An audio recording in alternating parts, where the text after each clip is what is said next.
Yo, what up everyone? This is the Twice Over Film Club where we watch a movie every week and I'm your host Faraz. This episode is our full discussion on Mank. We're no longer going to spend our episodes talking about the specific scores we gave. Instead, we encourage you to check out thetwiceover.com and see what the scores come out to based on how you prioritize the different elements. For example, this film can be as high as 79 if you prioritize the acting and as low as 69 if you prioritize the narrative. We hope to streamline the schedule further and we will keep you up to date on what we're watching on social media, which is at The Twice Over on Twitter, Instagram, and Facebook, as well as our website, thetwiceover.com itself. Alright, let's move on to our discussion. Alright everyone, we got the entire team here today. It's myself, Yusuf, Farhan, and Fahad. What's up, y'all? Hey guys. Yo. What's good? Alright, so today we're discussing Mank, 2020 film. It just came out on Netflix on Friday. Now, I think it technically came out like a couple months ago on some festivals because it kind of has to. But anyway, widely available for streaming on Netflix now. And it's a David Fincher film. It's kind of like his pet project. He apparently had been working on this movie for a long time. So the movie is about a Hollywood writer, Herman Mankiewicz. He's selected by Orson Welles to basically write what would become Citizen Kane. Yeah. All right, first question actually. Have any of you guys seen Citizen Kane? I think I watched it with you for us. Yes, but I don't remember much of it. I just remember it was about Okay. a newspaperman who was extremely wealthy. And that's it. I haven't seen it, but I know a lot about it. And obviously, for any, film buffs, like it, you would already know that it's often talked about as maybe the greatest movie of all time, right? And it's back from the 1940s. So it has that kind of pedigree, and I don't know how you guys feel about that, but it certainly is in that conversation all the time. It was on nobody's list, so I think that says quite a bit. But Oh my God, I think this movie is definitely for people who are huge fans of Citizen Kane. I think if you're gonna watch this movie, you kind of have to watch Citizen Kane beforehand to get the full breadth of what they're trying to do in this movie. Or as an alternative, people who are just fans of old Hollywood and how it operated, right? Sure. Yeah, like film history almost. Yeah, Yeah. but I think honestly, specifically Citizen Kane, because there is a lot of this movie that is reminiscent of Citizen Kane. Yeah, in terms of context and like understanding even the plot points, you kind of have to have seen it. I have seen Citizen Kane a couple times. I watched it in a couple film classes. I don't know if I've ever watched it on my own, Farn. So if you did watch it, maybe it wasn't with me. I see. Maybe not. Because I've only seen it in like a classroom setting. Okay. I hate it. I really hate the me movie. too. I really don't understand how anyone thinks it's not a boring movie. It definitely is a boring movie. So getting Yeah. back to Mank, a lot of the characters, as they were introduced, I actually paused the movie to look up their histories and their backgrounds because I wasn't familiar at all with any of this, right? This movie is a historical in a lot of ways, right? So I think, Right. I mean, Yeah. It's almost like a biopic, right? there's a lot of times where I was remembering like social studies class, and I don't know if you guys had that same experience, but when they mentioned William Randolph Hearst, who is Right. obviously, if not named in Citizen Kane, he is without a doubt the inspiration Yeah. for Charles Kane. Am I making up that name? Charles Foster Kane, yeah, Yeah, from Citizen Kane, right? So it's unique, and he's a real person. So like we're almost going through like several layers watching this movie. Oh, in fact, he's so in the movie. he's in the movie, right? Yeah. So Fahad, did that enhance your experience at all? And I mean, I think it. Oh, it of had course to. it did. But it also gave me the necessary context to appreciate the movie, right? I Yeah. think without it, I would have been lost. So I mentioned that Citizen Kane was a very boring movie, and this is a movie about like I guess that being written. So I think that kind of tells you what I thought about this movie too. I found Yeah. it quite boring. Yeah. I would agree.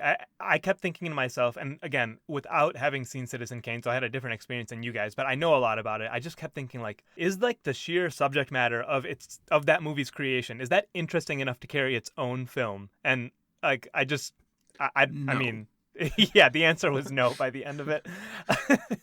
So, I mean, especially on plot, I came in very low on this movie. 100%. I felt like there was not enough going on, and the movie felt very disconnected at a lot of times, and I don't think that was a mistake. I think that was very much intended by David Fincher, but I don't agree with the approach. It just it felt like we were flashing through different parts of Herman Mankiewicz's life, and we were, you're getting all these different like kind of disconnected moments which kind of fit together. I mean, obviously it's one guy's life, so it fits together, but Yeah. in some sense, but I don't know. So there's a scene where Mankiewicz is like, if you're writing about a guy, you're not going to be able to give the essence of the guy's life through a movie, and that whole comment was self-referential, right? We're we're watching a movie about Mankiewicz, and we're not gonna. I'll give you the exact quote. It was the narrative, and this is Mank talking, right? Yeah. He says, "The narrative is one big circle, like a cinnamon roll, not a straight line pointing to the nearest exit. You cannot capture a man's entire life in 2 hours. All you can hope is to leave an impression of one." This movie is 2 hours and 11 minutes. If you cut out the credits, it's probably 2 hours and 5 minutes. Like that's like right on the head. But here's why I say that you kind of have to have seen Citizen Kane. If you loved Citizen Kane, you're gonna love this movie. Why? They basically made Citizen Kane again. This is I don't the know about same that, Far. exact. It's the same tone, same So kind of structure in terms of plot. So when you guys saying it jumps around, that's what Citizen Kane does. In fact, that's what most movies back in the day used to The do. same transitions, Same the same exact transitions, black and white, the same exact aesthetics. same thing. So they made Yeah. Citizen Kane, and I don't know if that was the purpose, but that's how I felt watching it. I felt exactly as bored as I did watching Citizen Kane. as someone who liked the movie, what was engaging was the characters. They were all interesting, and that kept me engaged. It wasn't Right, yeah, the fact absolutely. that it was mocking Citizen Kane or just trying to match the aesthetics or whatever it was. I think that's secondary. Right. I think it's worth saying that Citizen Kane is about, this newspaper tycoon, right? William Randolph Hearst, and he writes sensational news and all of that. And, the movie essentially comes down to, what did he accomplish when he's sitting on his deathbed?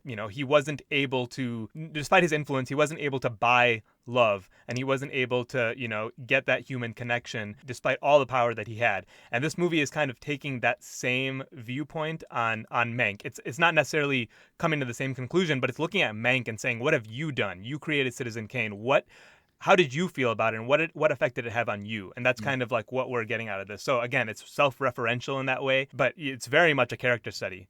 Oh, for sure. The character study part is very true, and I think it's reflected in our scores too. We rated the writing and the acting to be quite high. The essence of the characters, it comes through in the writing specifically, not so much through the story itself. And the acting we also thought was pretty strong. Gary Oldman did a pretty good job. Amanda Seyfried. Yeah. Lily Collins too. Yeah, I enjoyed her character. What about Charles Dance William as Randolph William Hearst. Hearst, the Lancaster? Yep. The Lancaster? Yeah, from Game of Thrones. A Lannister. The Lannister. yes. A Lancaster. Same Lancaster is an Amish town in Pennsylvania. Oh, is it? You would know. Yeah. As far as overall suggestion of this movie, again, I think we made it very clear. If you have seen Citizen Kane, and if you enjoyed that movie, you probably will definitely enjoy this movie. And the other thing is, besides Citizen Kane, I think you need to look into these individual characters and who they were before you watch this movie. Just a little bit. Yeah, that would probably enhance your enjoyment of the movie. Yeah. I mean, I don't think I would necessarily recommend this widely, but guys, I'm desperate for new movies, and this was on Netflix. It was sitting there right there to watch. I mean, I was gonna watch it one way or the other. Not a very hyped movie though. Even on Netflix, I had to search for it. It was not one of the. It wasn't featured. Wasn't featured. Go watch it on Netflix, and if you have already seen it, stick around because now we're gonna discuss it in a little more detail in terms of the highs and lows, what we liked, what we didn't. See some of you later. Yep. I like that. See some of you later. Not all of you. Spoiler alert, anyone, if you're still listening, just know we're talking about the entire discussion. Are you guys familiar with Aaron Sorkin's writing for movies? Like The West Wing and Yes. a couple of other TV shows, and then The We Social kind of Network. talked about this for The Social Network, too. Right. Yeah. His characters in his movies, they speak fast, right? Or his shows speak fast. This very much felt like that, right? However, this was written by David Fincher's father. Right. Yeah, so this was Exactly. actually written back in. David Fincher's father died in 2003, so this was already pretty much written by then, apparently, which I find very interesting. And I thought it's interesting that you mentioned Aaron Sorkin. I mean, you mentioned The Social Network, which is another David Fincher film. Aaron Sorkin's not involved here, but like it kind of carried that same vibe, right? And I don't. Yeah. I'm kind of wondering now, like your experience watching Social Network, what parts of that came from Fincher and what parts came from Sorkin? But there's certainly some carryover here, right? Yeah, for sure. And then I recently read that Sorkin gave this movie his seal of approval, right? Ah. Yeah, so that was interesting to me. Because I felt that influence, and then I had to look it up, like who wrote this and everything like that. But he didn't write it. It seems like Fincher was influenced by it, or his father was. And it also seems like Fincher probably he didn't play as heavy of a hand as he normally does in kind of controlling, the actual output, I guess. I think he stayed truer to the script than he typically does, and that might be just because it's a movie that his father put together, his late father. You kind of there's some emotional component there, right? You're not gonna tweak as much as you might otherwise. So I kind of read that later, and I thought that makes a lot of sense. Yeah, so with Fincher movies, it's always about like revealing information, right? And here, it's almost like you're revealing different sides to these characters. They start off being like two-dimensional, and then you learn different things about them, right? In Citizen Kane, it was about a wealthy man who stays largely two-dimensional. It's about his mistress, who we don't get any humanization for. Whereas here, we meet the actual character, who's played by Amanda Seyfried, and we get her to say that she loves William Hurst, and it's not just like this gold digger that's going after him. That's the impression we get from Citizen Kane. So it is interesting to me. It's a bit of like a rewriting of Yeah. that same subject matter, right? Yeah. I thought that was interesting. And another layer to that is the fact that this pretty much paints Citizen Kane as an act of revenge, like the writing does. of that movie, right? Almost like it's a hit piece, right? Yeah, and I mean, it doesn't. They don't hide that at all. They're very open about it. I don't think that was unknown, but I guess Herman Mankiewicz may have been just a little bit forgotten in all of this, after the fact. And, he's credited in the movie, but even that was a point of controversy that he wasn't supposed to get a credit on this movie, and he fought for it in the end. In this movie, right, in Mank, we get the sense of why Mankiewicz wants to write this movie, the screenplay, right? Talking about a rich guy holed up in his mansion and everything like that as a hit piece. But what's Orson Welles' motivation to write this? What was his motivation? Yeah, to carry this You mean out. in this movie? In this movie, in real general? life, right, in general. Let's talk about who Orson Welles was for a second. He's someone that at least at the point of his career that we're introduced to him in this movie, he was never involved in filmmaking or anything like that previous, right? He had a radio anthology series, right? And everyone knows, most famously, the War of the Worlds adaptation that he did, right? I don't know if you guys recall him, huh? that. Okay. So, I mean, he did an adaptation of the War of the Worlds, and it basically it pretended to be like kind of just like a music show, and then there was like news bulletin break-ins in between, and that was kind of the style he went for to recreate the War of the Worlds. Unfortunately, on the radio, if you didn't tune in from the very beginning, you didn't hear the disclaimer that this was an adaptation, and people were panicking, thinking there was an alien invasion going on, and that they were experiencing it in real time. So that's kind of like a claim to fame of his, among others. But he comes in and he gets Mank on board to make this movie with him because this is going to be his first piece, and for some reason he has like absolute authority over this movie. Like there's going to be no oversight. His final cut is going to be what goes. Yeah, it's also because I think this kind of gets into the overall Hollywood dynamic back then, right? Where you had a handful of studios, Paramount, Warner Brothers, MGM, and then you had the one that Orson Welles is working with. And we see how at MGM, Paramount, Warner Brothers, whatever, everything is so curated and edited, and it's all about what the executives at these studios think will sell, will get people to the theater. And then we have Orson Welles, who has complete authority as a creative to make whatever he wants, and he goes out and gets a writer that he thinks will help him achieve that, which would be Herman Mankiewicz, because Herman Mankiewicz never truly fit in with the standard status quo Hollywood studio types. Like he always was a little off, right? He was a little different, and that's kind of what it brings him closer to Hearst, because Hearst likes the way he talks, so he wants him to be around and invites him over despite them having clear differences. Now, I don't know how true all of this is. This is just from the perspective that we get in this movie. These guys have very differing viewpoints, but just because it's different is like why Hearst likes to have him around. I think that's exactly right. And so at least from the standpoint of, I want to get back to what Fahad asked, right? Like in terms of what Mank was doing in making this movie, I think like there's clear motivations, right? In terms of what Orson Welles was doing, I think it's more so that he just wanted his break into that world, and he chose a guy that had ability but was pretty much washed up. Right. Maybe not washed up, but more like blacklisted, because he's, I don't know, like he's too out there. Like his stuff is not getting accepted because it's not following a template.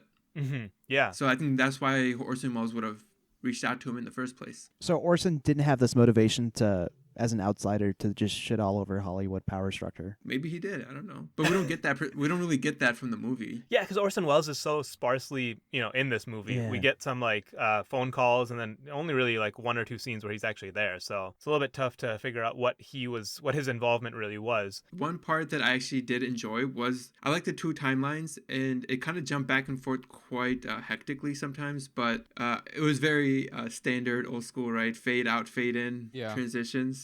With the bold lettering, the lettering to tell you where you are. The typewriter too, just indicating the setting. I really enjoyed like the 1930s Hollywood scenes. Seeing like Mankiewicz work in that in the studios, seeing like his relationships back then. Those were very enjoyable versus like obviously the current timeline where he's hobbled, he's laying in bed, ranch, holed up, writing the script. One particular story that I looked up even after I watched this movie was the 1934 governor's race. I thought that was a pretty solid backdrop. Again, I don't know how true the race stuff, the actual governor's race, seemed to be all pretty well represented. But in terms of Mankiewicz and his sympathies towards Sinclair, right? Towards Upton Sinclair versus like what the MGM or the studio executives were doing. I'm not sure how like true that dynamic was, but that was like one element of the story, the narration or the narrative that I actually enjoyed, because everything else was boring as hell. That was the only thing that actually had some excitement to it. Did you enjoy it because it reads on present day very well? Exactly, yeah. Like it's relevant to today's world, and I mean obviously I would say it's been relevant ever since 1934. So it's just something that we deal with and live with every day, and it's just nice to see it presented actually pretty well in this movie. Like it's not like really in your face, but so it's the idea that Hollywood controls what gets made, and something that's too politically controversial. Well, it's doesn't not get just made, that right? it's Hollywood specifically, but like people with control and power. I think we have that one scene with Marion Davies, right? Marion Davies is talking at that party, and she kind of blurts out that William Hearst picks out the president's William Hearst cabinet. is basically handpicking the cabinet for FDR. Akin to like the Hollywood process, the Hollywood casting process, right? Yeah, exactly. Like he's casting like for a movie like that. Yeah. And he kind of gives her that look like, that's too much information. And you get the idea like, hey, these people with control and power, they have quite a say in stuff outside of their realm, which is making movies. They're very much involved in the average person's day-to-day life outside of that through mainly politics.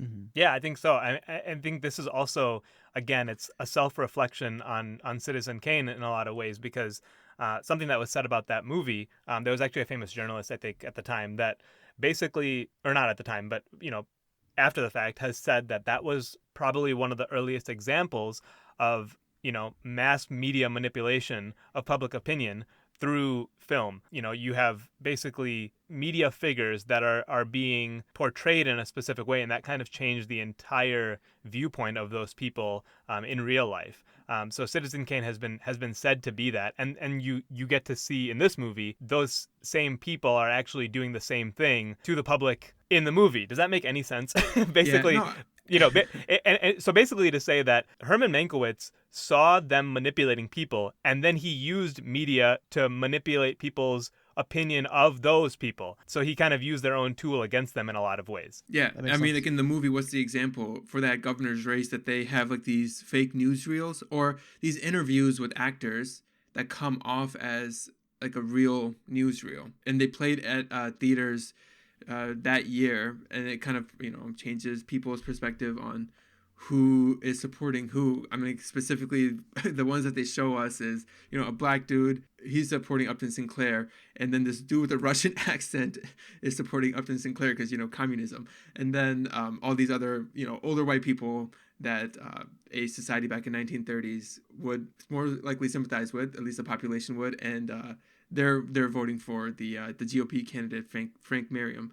But yeah, exactly, Yusuf. He also kind of feels, at least the impression we get from the movie is that Mankiewicz is the one who gives that idea to that executive at MGM. He's like, hey, you can make people believe that King Kong is 30 feet tall, or one other reference from some movie.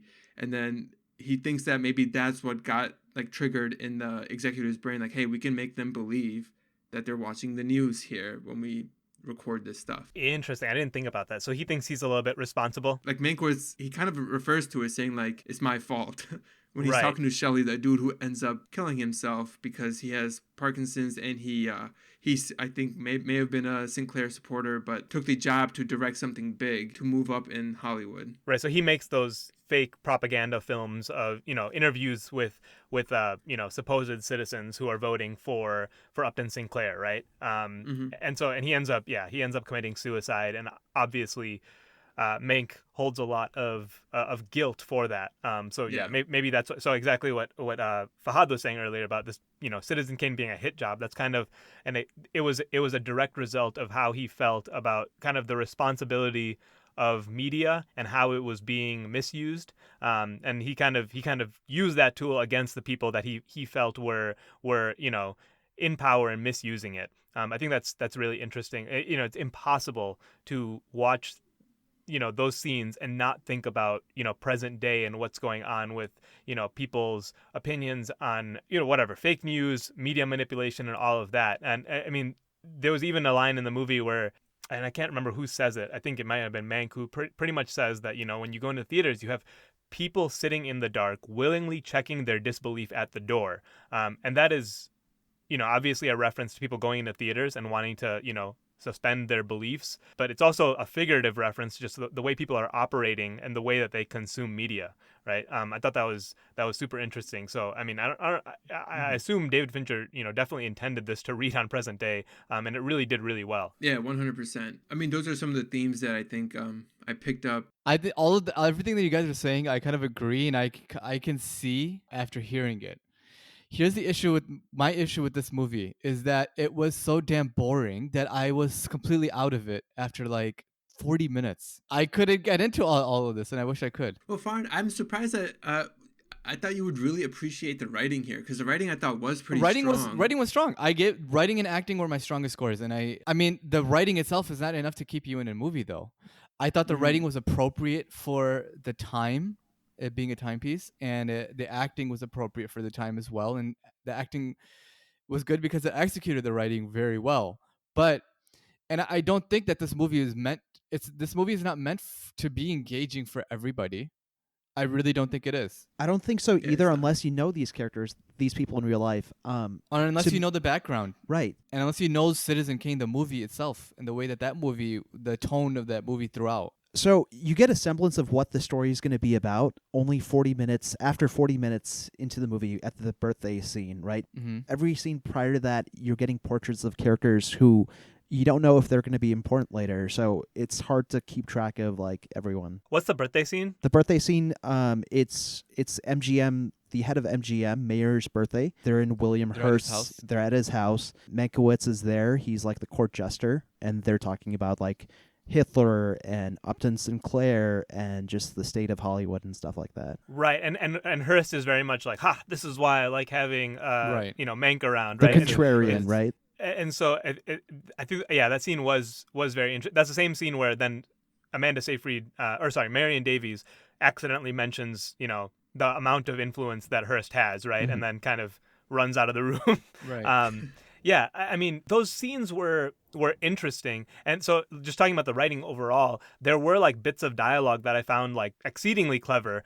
Scenes like that, scenes where they were, again, making reference to Citizen Kane or present day. I found those really interesting. Yeah, but I didn't feel like even though the dialogue was very true to the times and the style, it didn't carry my attention the entire time. Again, like I saw it and I was like, okay, I see what they're going for, but I can't watch 2 hours of this. Yeah. I should mention, so like me, Farhan, and Fahad were either 85 or 80 at this, right? But Yusuf gave it a 55 For writing? writing. Yeah, because I just felt like although I could appreciate moments, I couldn't stay engaged by it, and I didn't feel like I was learning something with a lot of the exchanges. There was a lot of like in that style of that day where they're talking really fast and like, hey boss, and he's like, yeah, well, and then they say something like super clever and it's like, oh, like there's like quick like the witty exchanges that aren't really witty, but like to the people in the 1940s they're like cracking up over how clever, there was a lot of moments like that, and so very good for the style. Not so much for the substance for me. Okay. Interesting. So like for me, the writing was the only thing that kept me engaged. Like I thought it was, like you said, witty and clever, and it was interesting enough that like it's the only thing, and unpredictable in a way, that it's what kept me engaged. Like I want to know like when's the next time Mankiewicz is gonna blurt out into like a monologue and say some stuff that he shouldn't say. Like, Yeah. it's what kept me engaged in the movie, because man, the story here is very boring. I think I maybe would have been more engaged in the writing if I, again, knew who these historical figures are and then knew how Hearst was depicted in Citizen Kane to a high degree. Then I could see what this movie was trying to show me wasn't the case, but I didn't have, I wasn't sharp enough on those moments to go through with a fine-tooth comb and see like, oh, they're showing actually like dissonance from the portrayal in Citizen Kane over here or something like that. I wasn't able to pick those out as much. Gotcha. Who is the villain in this movie? There's no villain, right? I'd argue there's no villain. Mank is his own villain, dude. Yeah. Yeah. You think so? I mean, I thought I don't. So what I mean to say is, I don't think that Or Hollywood itself. Hollywood itself, maybe. Yeah, like they didn't vilify Willie Hurst No, the they way really that didn't. Mank intended to vilify him in Citizen Kane. Because even when he's supposed to feel anger at Mank for upsetting his guests and Right. with that long diatribe, he acts calmly. He just has that parable about the monkey grinder, the organ organ grinder's grinder's monkey. Yeah. Yeah. And then Mank, I don't know if he understood it at that time because he's drunk, but he obviously is seething after that, after he understood the reference and everything and their relationship. Can you explain that reference to me? 'Cause I was thinking about it. Who's the man following the monkey in this? So Mank is the monkey who's compelled to dance for the man, like Yeah. So who's the man supposed to be? The Like, man is is it the supposed to be Hollywood Hearst. Studios? The man would be Hearst or Hollywood, right? Oh. And so Okay. essentially what he's saying is that, Mank, as the organ grinder's monkey, he is walking in front of the man playing the music behind him, and he thinks he's in charge, but really Yeah. he's just the entertainment, the court jester, right? Yep. So he doesn't realize that he is under control. Instead, he thinks he's the one in control. So that was very that's a very stark awakening for Mank, and so that I think that did lay out the motivations very clearly. But yeah, maybe it didn't make Hearst into quite the villain, and especially if you're thinking about how he's portrayed in Citizen Kane, it does kind of it takes the sheen off of Citizen Kane because it makes him less of a horrible person as he would be portrayed there.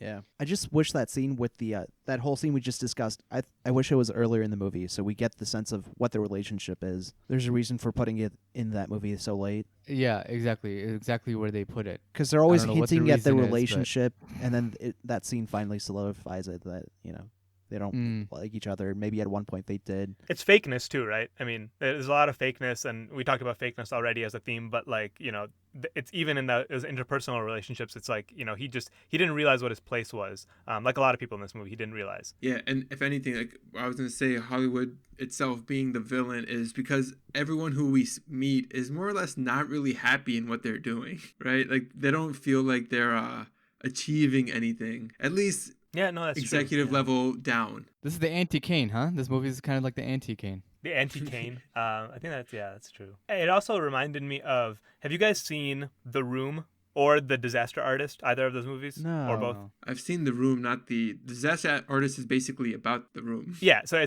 Disaster Artist is a movie about the making of the movie The Room.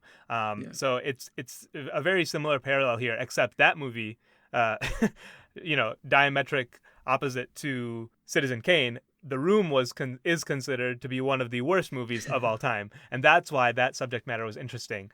It's a very odd comparison because that movie is a comedy, right?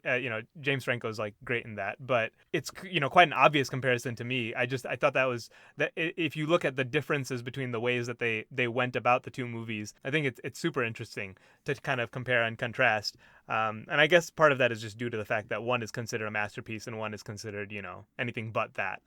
But it's cool to see how they went about it. And obviously David Fincher, he took a very careful, steady hand. I think the aesthetics were just, we didn't talk about this in detail yet, but like that was kind of awesome in terms of kind of trying to pay homage to that time period and that movie. I don't know if you guys like really appreciated that. I think I kind of got appreciated sick of it at some point. The aesthetics from visual standpoint as well as the score. I think the score is great in this movie.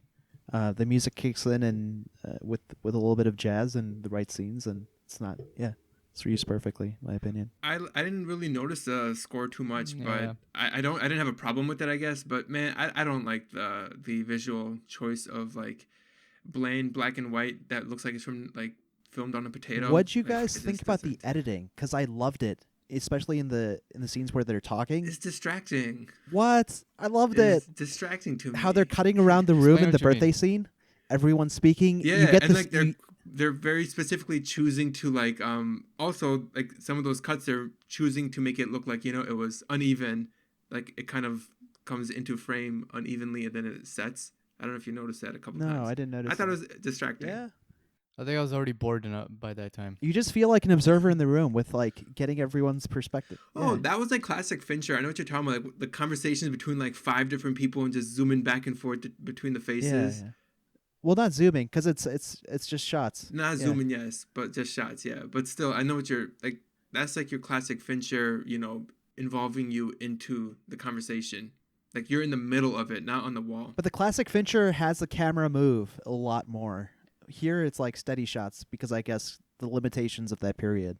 He wants to keep that Yeah. camera as steady as it would be in that Mm. time period.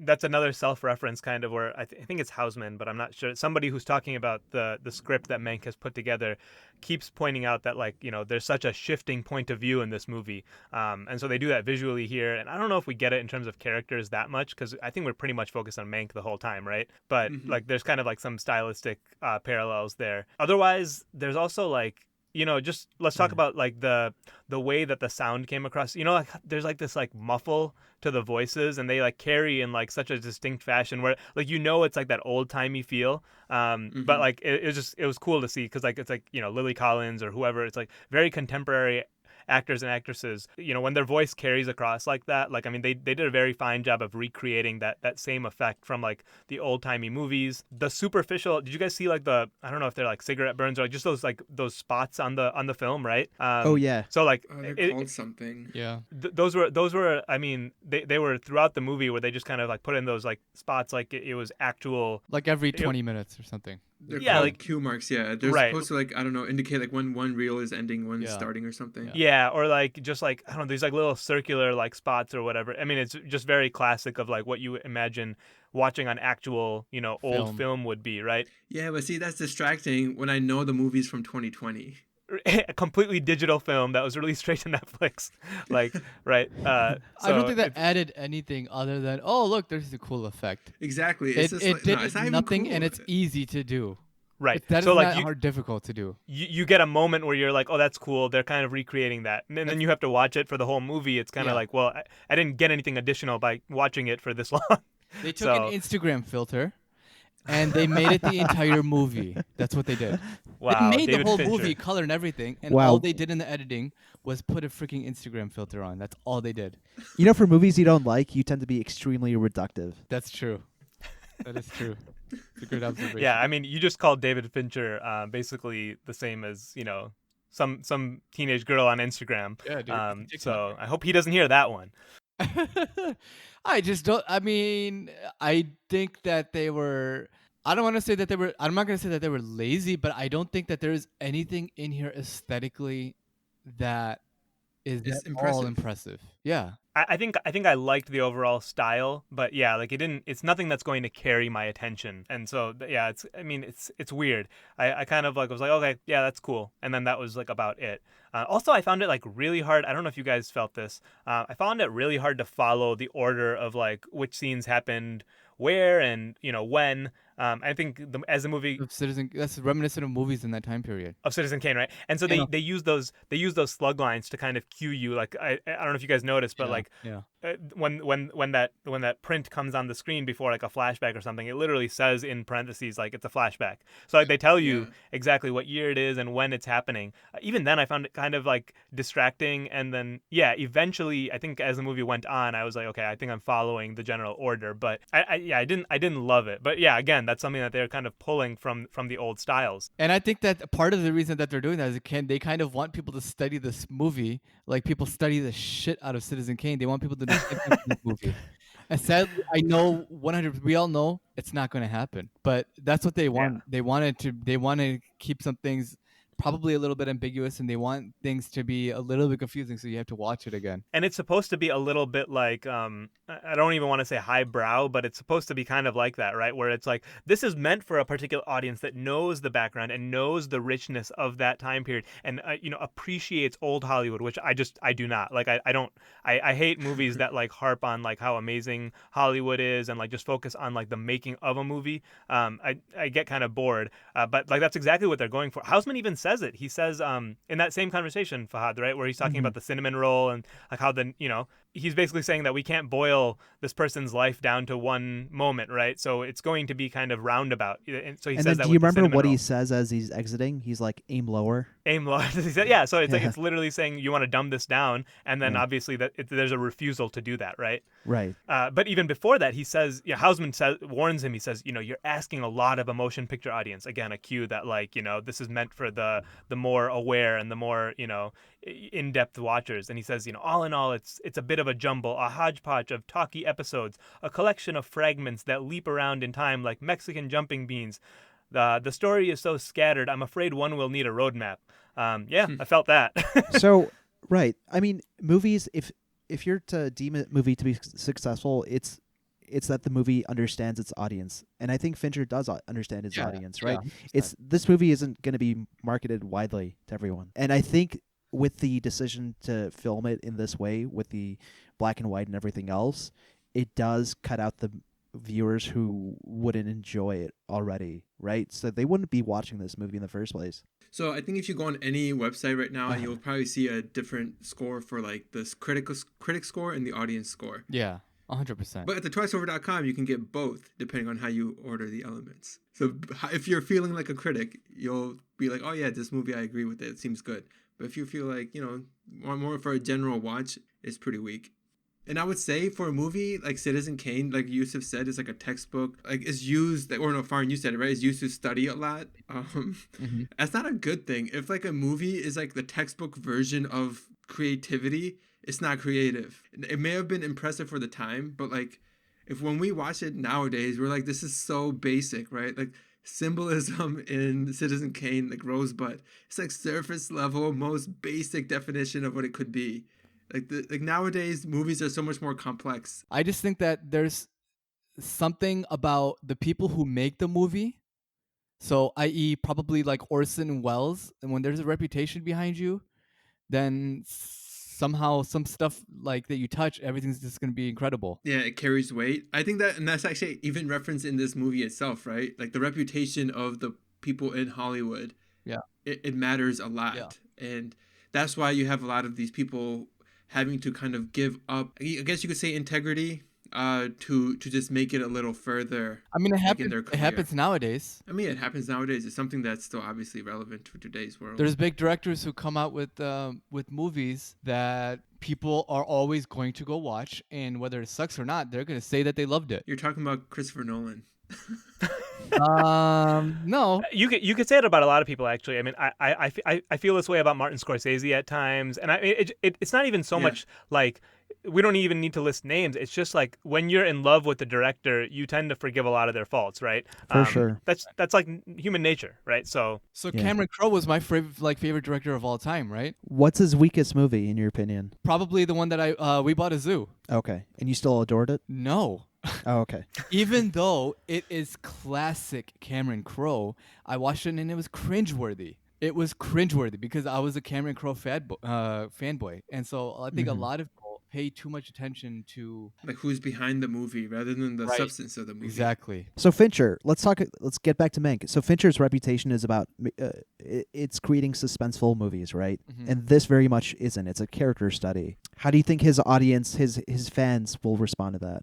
Probably not well. It's probably not going to be received in the best way because people like to box in directors like, I mean, you just expect a certain thing out of him, and he's doing something different that he hasn't done before, but that's not going to please the same audience that has been so pleased with his previous movies, right? Maybe it hits with another audience, maybe there's some overlap, but it's going to have a different reaction because people are going to say to a degree, do what you're good at, and he doesn't want to do that. He wants to do something else that means something to him. I think that's totally valid, right? But it's going to get a mixed reaction for sure. Yeah, wow, he hasn't done a movie since Gone Girl. in 2014. He's done commercials But though, yeah. right? I know he does that a little bit on the side. Oh, he did Mindhunter for Netflix. Oh, okay. How did you guys feel about the acting overall? Oh, I loved it. Yeah. Yeah. I gave it a score of 90, I think. Yeah, none of the performances were flawed at all. I think Amanda Seyfried was one of the better characters, one of the better actors, I should say. Gary Oldman is brilliant as usual. He's a chameleon, right? He can play almost anyone at any moment in their lives at any age. Yeah, I was gonna he played say- a pretty great alcoholic. Yeah, Like, just and drunk all the time. You know, just a note, he's playing a 30-something-year-old guy. He's what, 60, 70? And it doesn't feel that age inappropriate. You know, you certainly notice it, I think, but I think that's also a purposeful choice because you're right, he's playing an alcoholic. He's playing like a washed up and tired version of Herman Mankiewicz.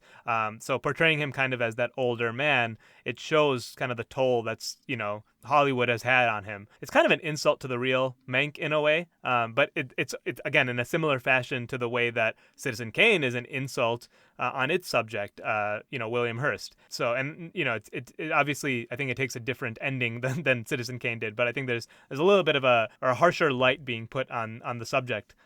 Similar to Citizen Kane. I think I totally agree with you, Fahad, on Amanda Seyfried too. It's like she needed to be in this movie, a black and white movie with like such little color. She adds the color to this movie.